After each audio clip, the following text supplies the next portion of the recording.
গীতা পাঠ আমরা অনেকেই করি, কিন্তু সত্যিই কি গীতার প্রতিটি শিক্ষার গভীর অর্থ আমরা বুঝতে পারি?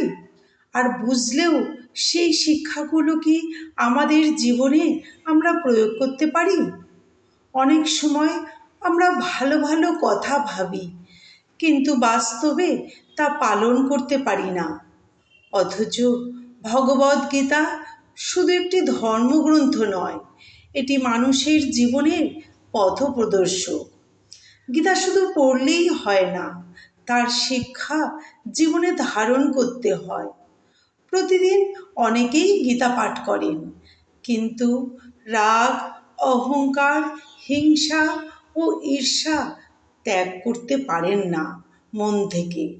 গীতা মুখস্থ করার চেয়ে গীতার একটি শিক্ষা যদি আন্তরিকভাবে পালন করা হয়, সেটি অনেক বড় বিষয়। শ্রীকৃষ্ণ বলেছেন, জ্ঞান তখনই মূল্যবান হয় যখন তা জীবনে প্রকাশ পায়। তাই গীতা শুধু পড়ার জন্য নয়, আমাদের উপলব্ধি করার জন্য। ভগবদ্গীতার সবচেয়ে বড় দিক হলো অলৌকিকতা। এটি ভাঙা মানুষকেও আবার দাঁড়াতে শেখায়, হতাশ মানুষকে আশা দেয় এবং অস্থির মানুষকে মনের শান্তি খুঁজে পেতে সাহায্য করে। এই অন্তরের পরিবর্তনই প্রকৃত অলৌকিকতা। সময় বদলেছে, তার সঙ্গে পৃথিবীও বদলেছে, কিন্তু মানুষের দুঃখ, ভয় ও অস্থিরতা আজও একই রয়ে গেছে। এক সময় অর্জুনের মনে যে প্রশ্ন জেগেছিল, সেই প্রশ্ন আজও আমাদের অনেকের মনে জাগে। তাই হাজার হাজার বছর আগের গীতার শিক্ষা আজও মানুষের জীবনে আলো জ্বালায়। কারণ সত্য কখনো পুরনো হয় না, সত্য সবসময় আমাদের সঠিক পথ দেখায়। আমাদের জীবন বদলানোর জন্য অসংখ্য উপদেশের প্রয়োজন নেই, গীতার কয়েকটি বাণী যথেষ্ট। যদি আমরা তা হৃদয়ে অন্তর থেকে গ্রহণ করতে পারি, তাহলে একটি ভালো চিন্তা, একটি সৎ সিদ্ধান্ত, একটি নিঃস্বার্থ কাজ, এই ছোট ছোট বিষয়গুলোই মানুষের জীবনকে ধীরে ধীরে বদলে দেবে।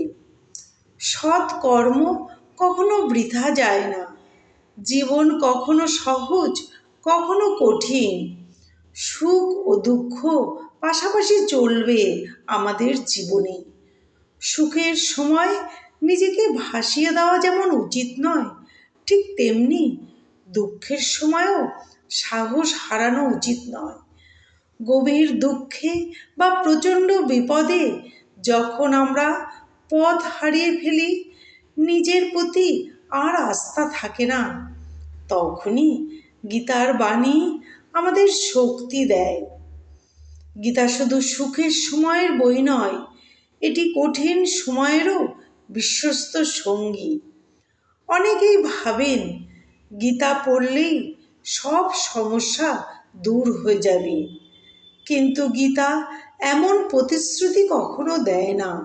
বরং এটি সমস্যার সামনে দৃঢ় হয়ে দাঁড়ানোর শক্তি দেয়। ঝড় থামবে কিনা তা সবসময় আমাদের হাতে থাকে না, কিন্তু ঝড়ের মধ্যেও স্থির থাকার ক্ষমতা অর্জন করা যায়।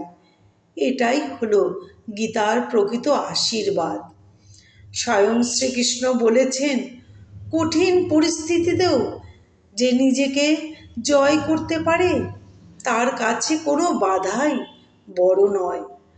অন্ধকার রাস্তায় যেমন একটি প্রদীপ আলোর পথ দেখায়, তেমনি জীবনের বিভ্রান্ত মুহূর্তে গীতাও আমাদের আলোর পথ ও সঠিক পথ দেখায়। কি করব, কোন পথে চলব, কিভাবে মনকে শান্ত রাখব, এই প্রশ্নগুলোর উত্তর তার মধ্যেই লুকিয়ে আছে। তাই গীতা শুধু একটি ধর্মগ্রন্থ নয়, এটি জীবনের প্রতিটি মোড়ে একজন নীরব পথপ্রদর্শক। স্বয়ং শ্রীকৃষ্ণ বলেছেন, জ্ঞানের আলো একবার হৃদয়ে জ্বলে উঠলে অন্ধকার আর ভয় তখন দেখাতে পারে না। তাই সবাই একবার গীতার নাম স্মরণ করে, শ্রীকৃষ্ণকে মনে মনে স্মরণ করে একবার বলুন হরে কৃষ্ণ। যদি গীতার এই বাণী আপনার হৃদয়ে স্পর্শ করে থাকে, তাহলে ভিডিওটি শেয়ার করুন এবং কমেন্টে লিখুন হরে কৃষ্ণ, জয় গীতা।